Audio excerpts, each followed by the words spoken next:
After 70 years of extermination, the wolves were brought back to Yellowstone. They hunted the city of elks that we learned about, which meant they had to move more often, which allowed the land time to recover and the grasses and the shrubs and the trees to grow, which helped the rivers with their massive root systems slow down and clean the water, allowing the beavers to come back. Life in Yellowstone was changed from the reintroduction of this one species, the whole ecosystem. The intricacy of life and resilience is astounding. One of my favorite stories of transformation in the natural world is about Mount St. Helens. And this story has quite a different protagonist than what we learn about in Yellowstone, something that's not so iconic or a top predator. No, this animal is hardly ever seen, actually, and is known more by its works than by viewing it. So let me set the scene for where this little creative agent of change came from and emerged into. PBS tells us this story. It's May 18th, 1980, and a 5.1 magnitude earthquake hits Mount St. Helens. Within 10 seconds, the northern flank of the mountain collapsed in the largest landslide in recorded history. It released millions of tons of magma in this colossal explosion. The cloud of searing gas and rock spread over the surrounding countryside at a rate of 300 miles an hour. The plume of ash and smoke that rose, it went 80,000 feet into the sky within 15 seconds. And it disturbed air traffic for 200 miles. And then it started to swirl and rotate around the planet for the next 15 days. The scale of destruction was enormous. The surge of ash and rocks that moved from this gigantic landslide wiped out life for 200 square miles. This area of devastation became known as the Pumice Plain, and it looked something more like you'd see on the surface of the moon than you would see on planet Earth. 4 miles from the volcano was the enormous Spirit Lake, and it was choked with debris. So much ash and rock went into this lake that it rose the bed of that lake 200 feet. If you put your fingers into the water and you tried up to your wrist and you tried to look down and just see your fingertips, you wouldn't be able to see them. The water was so blackened. Mount St. Helens was a jumble of lifeless devastation. It was hard to imagine that life could ever return. And weeks after the eruption, scientists returned to explore and see what they could find. The volcano was still rumbling and steaming, and they were in a new and unfamiliar territory. But within the first 3 months, they saw just lots of trees uprooted and dead, until one day they saw in the midst of that ashen gray landscape, there were these little mounds of brown dirt. Where did this unearthed brown stuff come from out of this ashen gray landscape? Well, it was the northern pocket gopher. How could it have possibly survived when so much else had perished? Well, it mostly lives underground and had a mantle of soil that protected it when they started to come back up, churning the soil along the way, leaving fresh and nutrient soil on the ground. When the scientists were flying in helicopters and perusing the landscape, taking notes, watching the transformation, one day they saw something totally unexpected. They landed to go and check it out. And in the middle of that gray was there not only some piles of brown dirt, but there was this column of purple, tender, vulnerable, supple life. It was the alpine lupin plant. Have you seen these beautiful flowers? In the midst of that gray, it was like this sign of the pride and the hope of life as it pulled forth again. And how had this vulnerable, supple little plant managed to survive in such an ashen landscape? Well, it also has these special structures that helped it survive. In its root structure, it has a symbiotic relationship with some bacteria that when the plant provides They're little factories where the bacteria work with the plant providing the nitrogen. And in turn, the plant provides photosynthesis, and it turns the simple sugars into something that the plant can use.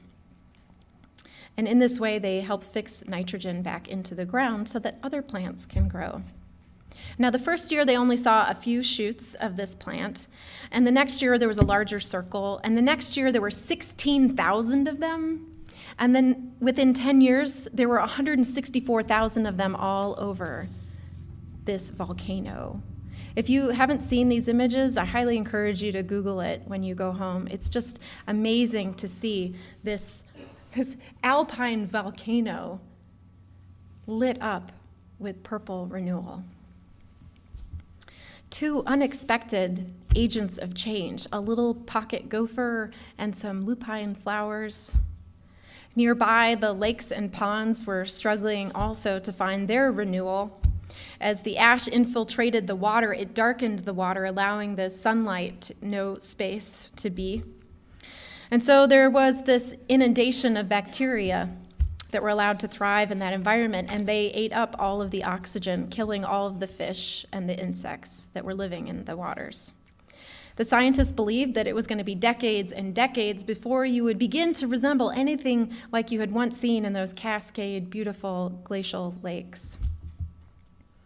But thanks to some unexpected creatures, the scientists were wrong, and that's not what happened at all.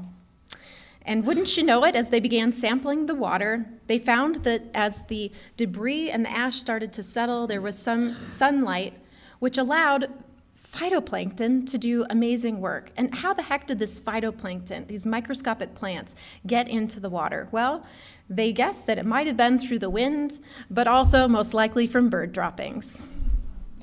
Wouldn't you know it? Those like stinky, unexpected droppings that hit our lives can actually be an agent of change for transformation and renewal of life. Thank you, Mount St. Helens, for giving me the opportunity to thank the mess of our lives. But the phytoplankton in their droppings, they fell into the water, and where the light had begun to reclaim as the ash settled to the bottom, phytoplankton actually turned sunlight into oxygen. And it changed the nature of the water, which allowed fish and insects and other amphibious life to exist there again, and not just exist, but exist abundantly. Thanks to the pocket gopher, the lupine, bird droppings, phytoplankton, and probably many other unsung agents of change, after a decade of eruption, after the eruption, life was flooding back to Mount St. Helens against all predictions by biologists. The rate of recovery was faster than anyone expected, and one of the scientists proclaimed it was another form of eruption. It was an eruption of life. This is how life can move in its devastation and its renewal. Living creatures and the spaces between, moving, shifting, adapting, and creating. We are no different. The creature that you are, the creature that I am, the spaces between us, moving, adapting, shifting, and creating.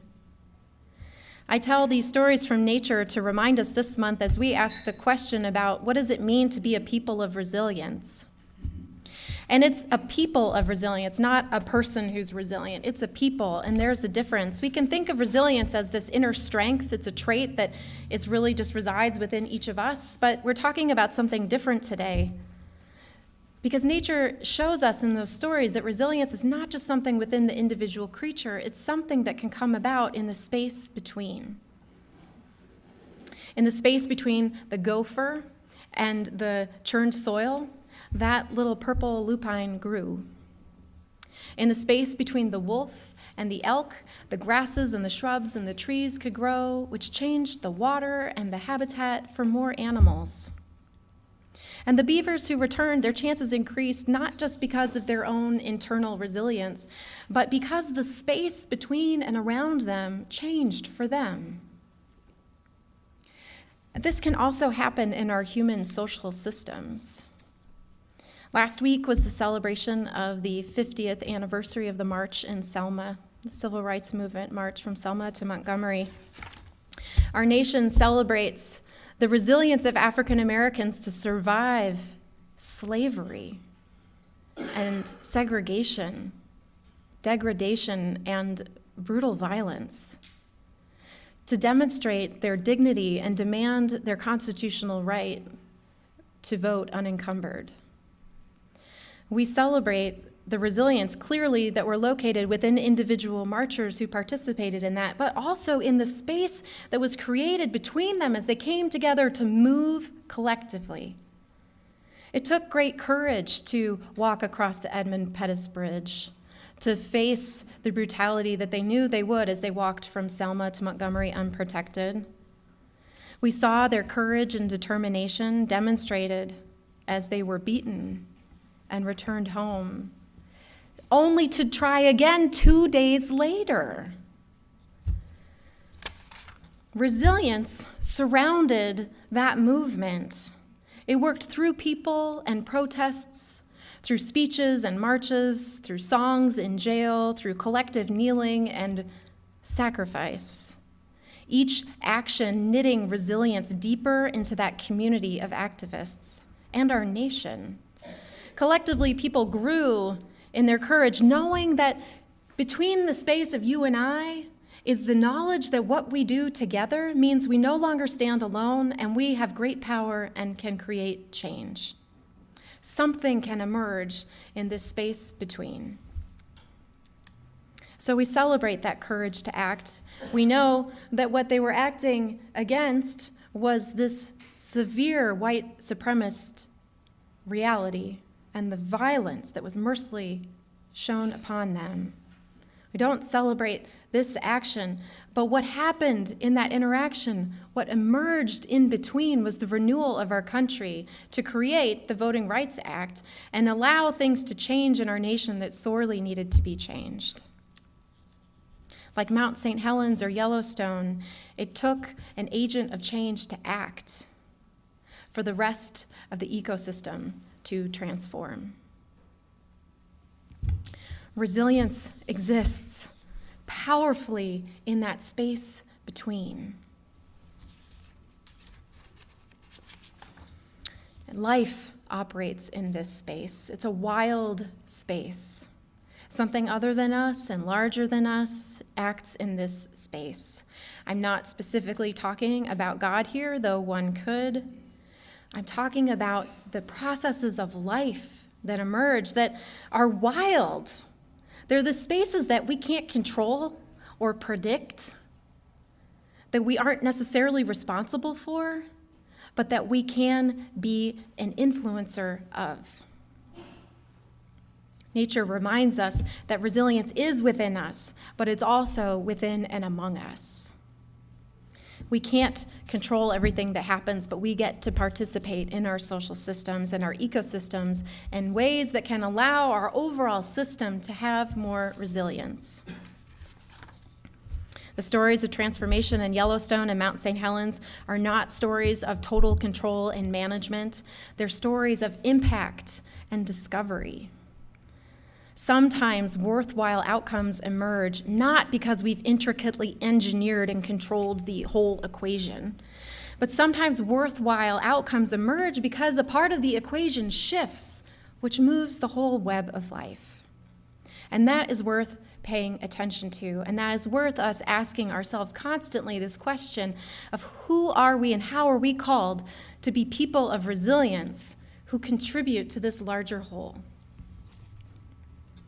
I want to be in partnership with the universe, says Mary Oliver, like the tiger lily poking up its gorgeous head.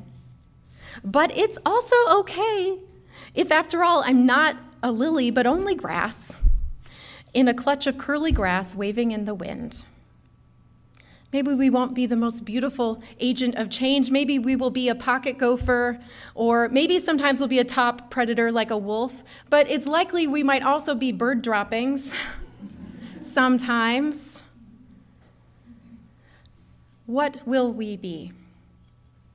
It matters less how prominent our role is than that we simply show up and own our presence and know that it counts. It is I who must begin. Once I try here and now, right where I am, without excusing myself by saying things would be easier somewhere else, but all the more persistently, I work to live in harmony with the voice of being as I already understand it within myself. As soon as I begin that, as soon as you begin that, we discover to our surprise that I am not the only one, nor the first, nor the most important, to have set out upon that road. Whether all is really lost or not depends entirely on whether or not I am lost. Worthwhile outcomes emerge not because we engineer the whole thing, but because we participate. This is what we are called to do as religious people and in our social justice ministry. And it's actually important that we don't think we're the top predator all the time, or that we have all the answers and that we show up having figured it all out. In fact, that's kind of the wrong thing to do and will create more obstacles to building meaningful connections and other sources to help us in the work. Our Faith in Action Day isn't about solving all of Des Moines' problems. It's about showing up to be the pocket gopher or the lupine or some bird droppings. Whatever it may be, being that phytoplankton, it's our opportunity to make a contribution to the larger whole. It's a testament to our belief that there is power in the space between, and not only to improve the conditions for other people, but also because it changes us. When we think that Yellowstone or Mount St. Helens or the civil rights movement had one protagonist, we overlook the power of the space between and all the different agents of change who were participating. We miss the source of agency that is multiplicitous in life. And in social justice work, man, we need all the sources we can get. And it turns out there are many. These stories from nature convey a powerful place of meaning for us as we think about what does social justice ministry mean in this church. Life and resilience exists in the spaces between, and the shape that we take influences the shape of those around us and what can emerge between us. We are part of this interconnected phenomenon of existence. We can't control it. We can't save it. We can contribute to it. How we live deeply matters. We are in a web of connection. We are here to strengthen the connections within it. Amen.